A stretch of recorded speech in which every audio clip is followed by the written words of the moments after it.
ہارون صاحب، کیا یہ خبر سچ ہے کہ علامہ طاہر القادری پاکستان آ رہے ہیں؟ سنا تو یہی ہے، آ رہے ہیں اور کیوں نہ ہے. یعنی ایسا سنہری موقع ہے، کوریٹر ضائع کر دے. طاہر القادری کی علامہ ڈاکٹر طاہر القادری کی خصوصیت کیا ہے؟ ہی از این اوریٹر. کتابوں کا تو میں آپ کو بتا دیتا ہوں، آپ کو یقین ہی نہیں آئے گا، وہ کسی کو بھی نہیں یقین آئے گا، لیکن یہ مصدقہ ہے اطلاع. یعنی کچھ لوگوں سے ایسوں سے ہم ملے ہیں جنہوں نے بتایا ہے. اچھا، یہ آپ کو پتہ ہے کتنی کتابیں لکھی ہیں علامہ طاہر القادری نے؟ 1000. وہ کتابیں کچھ لوگ لکھتے ہیں، انہیں موضوع دے دیتے ہیں، وہ سارا میٹر جمع کر لیتے ہیں. آج کل تو بہت ہی آسان ہے، پھر وہ اسے پڑھ لیتے ہیں، اس کو دیکھ لیتے ہیں، اس پہ دستخط فرماتے ہیں، ان کے نام سے چھپ جاتی ہے. تو کتاب تو ان کی کبھی کسی نے پڑھی نہیں ہے. ٹیررزم پہ بھی کئی سو صفحے کی کتاب انہوں نے لکھی ہے. وہ ہیں اوریٹر، جادو جگا سکتے ہیں، جنت کا پروانہ عطا کر سکتے ہیں، یہ کہہ سکتے ہیں. یہ اپنا نصرت صاحب جو پروگرام کرتے تھے، مجھے بہت ملال ہوتا ہے یہ دیکھ کے کہ نصرت جیسے اخبار نویس کو ٹی وی سے ہٹا دیا گیا. بڑی زیادتی تھی. ہاں جی، ایک ٹروتھ فل آدمی رہا ہے ان کی جو بھی ہو. تو انہوں نے مجھ سے پوچھا، بڑی پرانی بات ہے، تو یہ میرا خیال ہے 5 6 7 کی بات ہوگی، 8 کی بات ہوگی زیادہ زیادہ. اب مجھے تاریخ تو یاد نہیں ہے، نصرت صاحب کو شاید یاد ہو.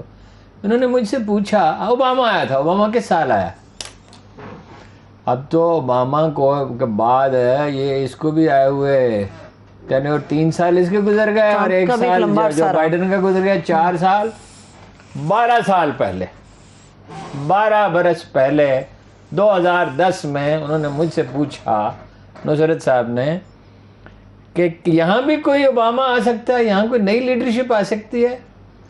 میں نے کہا مثلاً آپ کے ذہن میں کیا؟ انہوں نے کہا عمران خان اور طاہر القادری. میں نے کہاں راجہ بھوج، کہاں گنگوت تیلی. اس پہ مظاہرہ بھی ہوا ایک، ان کے خلاف ہو یا میرے خلاف، مجھے یاد نہیں ہے. وہ پنجابی کی آپ نے حکایت سنی ہے لچ تلنے کی؟ سنی ہوئی؟ جی بالکل سنی ہوئی. بات چیزیں لطائف سے اور حکایات سے واضح ہوتی ہیں. وہ کوئی دیہاتی پہلی دفعہ آیا، اس نے دیکھا کہ وہ پوریاں تل رہا ہے حلوائی. اچھا ایک بات آپ کو دلچسپ بات بتاؤں، حلوائی سب ہندو ہوتے تھے، بہت کم کوئی مسلمان ہوتا تھا. جو انڈیا میں 60s میں لوگ آئے، 50s میں یہاں سیر کرنے کے لیے، اس وقت لوگ آتے جاتے تھے، وہ بڑے حیران ہوتے تھے کہ اچھا مسلمان حلوائی ہیں. یہ مٹھائیاں تو سب پرانی ہندو تہذیب کی نشانی ہے نا جی.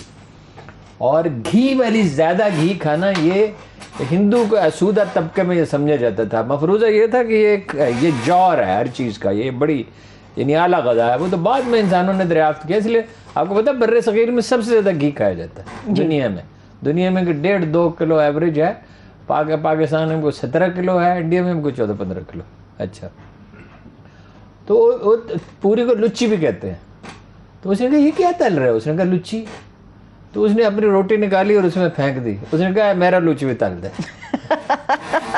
وہ اس لیے آ رہے ہیں طاہر القادری صاحب. عمران خان کو ان کی کیا ضرورت ہے؟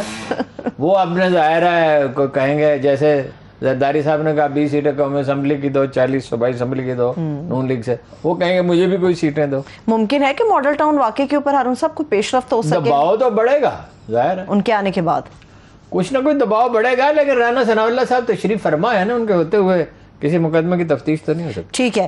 ابھی ہارون صاحب جہلم میں جلسہ خان صاحب کا، لیکن اگر وہ بڑا مظاہرہ کر دیں علامہ صاحب، اچھا ہاں کہیں جلوس لے کے چلے، ایک نئی مصیبت، کوڑ پہ کھاج، ایک نئی مصیبت. ان کے لیے تو ہر روز ایک نئی مصیبت ہے. اسی لیے الیکشنز کی طرف جانا چاہ رہے ہیں کہ فوری طور پہ کچھ ممکن نے کہا تھا جب مارشاء اللہ لگا ایوب خان کا، تو صرف ایک آدمی بول رہا تھا، جسٹس رستم کیانی، مصیبت کبھی تنہا نہیں آتی، پلٹنوں کی شکل میں آتی، ایک کے بعد دوسری، دوسری کے بعد دوسری کے بعد تیسری. ٹھیک ہے. انہوں نے کتاب لکھی تھی دی ٹروتھ.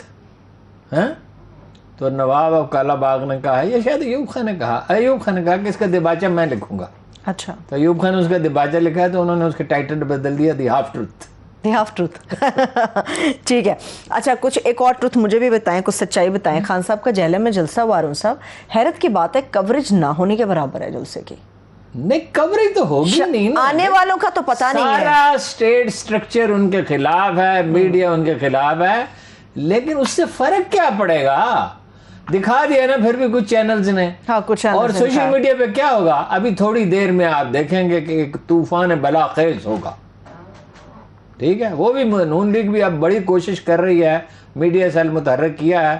وہ شہباز شریف صاحب سے کوئی کہہ رہا تھا کہ اپنا ایک وہ بھی واٹس ایپ گروپ بھی بنا لیں, جرنلسٹ وہاں کچھ بیٹھے ہوئے تھے, کچھ انڈیپینڈنٹ جرنلسٹ بھی تھے, کچھ زیادہ تر ان کے اپنے ہم ہی تھے. تو کیا کریں گے بیچارے, کچھ نہیں ہو سکتا. اچھا کچھ ایک دو معاملات پہ تو پیش رفت ہو سکتی ہے البتہ, اور یہ میں بہت سیریس ہوں, ایک واقعہ ہو سکتا, کیا عمران خان کی جان خطرے میں پڑ سکتی.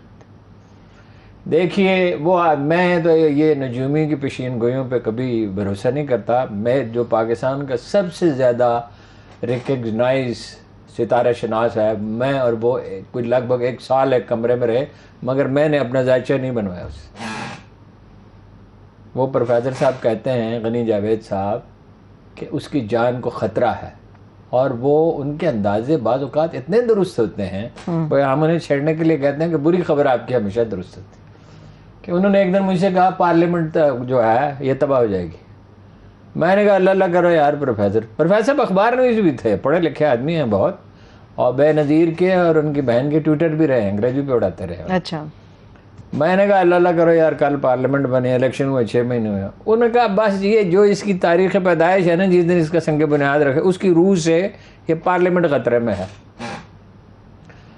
تو ٹھیک اسی دن پارلیمنٹ کو آگ لگ گئی, یعنی پارلیمنٹ کی بلڈنگ خطرے میں تھی, اس کی نوعیت نہیں بتا سکتا. صحیح ہے, ٹھیک ہے. اسی طرح انہوں نے کہا غلام اسحاق خان, مسلسل وہ کہتے رہے غلام اسحاق خان نواز شریف دونوں جائیں گے, اور دونوں گئے. وہی کہ کسی طرح سمجھ میں نہیں آتا, 2 آدمیوں کا جھگڑا ہے, ایک جیتے گا ایک ہارے گا. خان صاحب کو سیکیورٹی بھی تو اب وہ کہہ رہے ہیں سیکورٹی کا انہیں بندوبست کرنا چاہیے, کھانا اپنا جو ہے اس میں محتاط ہونا چاہیے, کوئی چیز ادھر ادھر نہیں کھانی چاہیے, آدمی اپنی حفاظت کا بندوبست کر سکتا ہے. ضرور سے زیادہ احتیاط کی ضرورت ہے. میں نے انہیں ایک دن سکھانے کی کوشش کی, بہت پرانی بات ہے, اس وقت بھی تھرٹ تھا, ان ربی علی کل شیء حفیظ. تو دعا تو اس کی بڑی سادہ بات ہے, پڑھنا شروع کریں. باقی خیر جس دن لکھی ہوئی ہے اس دن لکھی ہوئی ہے. بے شک ایسا ہی ہے, مگر احتیاط تو برتنی چاہیے ہر صورت. بلاول بھٹو کے آپشن کو کیوں نہیں وہ کنسیڈر کر لیتے؟ وہ کہتے پارلیمنٹ آ جاؤ یار, چھوڑو یہ لڑائی جھگڑا, اپوزیشن لیڈر یہاں پہ آ کے کر لو پارلیمنٹ میں. اب میں اس کا کیا جواب دوں؟ میں ملک کے وزیر خارجہ کے حوالے سے بات کر رہی ہوں. وہ ان کا خیر خواہ ہے, وہ اس کے مشورے پہ غور کرے. اگر انہوں نے غور کرنا ہوتا تو اس دن کر لیتے, جس دن ارکان پارلیمنٹ کی اکثریت جو ہے وہ اس کے لیے تیار نہیں تھی, مگر انہوں نے تیار کر لیا اس کے لیے.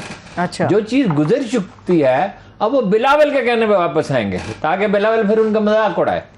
ہاں جی, اپنی گلابی اردو میں, گلابی تو نہیں پتہ نہیں کون سی اردو ہے وہ, کوئی ویسے کہتے یہی ہے گلابی اردو, لیکن انہوں نے جواب بھی ان کو دیا تھا. انہوں نے کہا تھا میری اردو کا مذاق نہیں بناؤ, انہوں نے ان کو بھی کئی جواب دیے تھے پھر بلاول بھٹو زرداری صاحب نے. اینی ہو ہارون صاحب, تجارت کا فیصلہ کیا ہے بھارت کے ساتھ موجودہ گورنمنٹ نے. جب بارش آتا ہے تو پانی آتا ہے, جب زیادہ بارش آتا ہے تو زیادہ پانی آتا ہے. اردو تو الگ رہ گئی, کوئی ایکسپریشن تو ہونے چاہیے نا.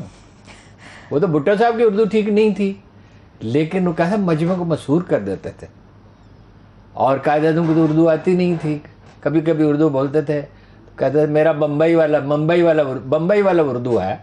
ہاں جی, چلیے کچھ وقت دے دیجیے ملک کے وزیر خارجہ کو. جتنا چاہے لے لے, وقت ہی وقت ہے.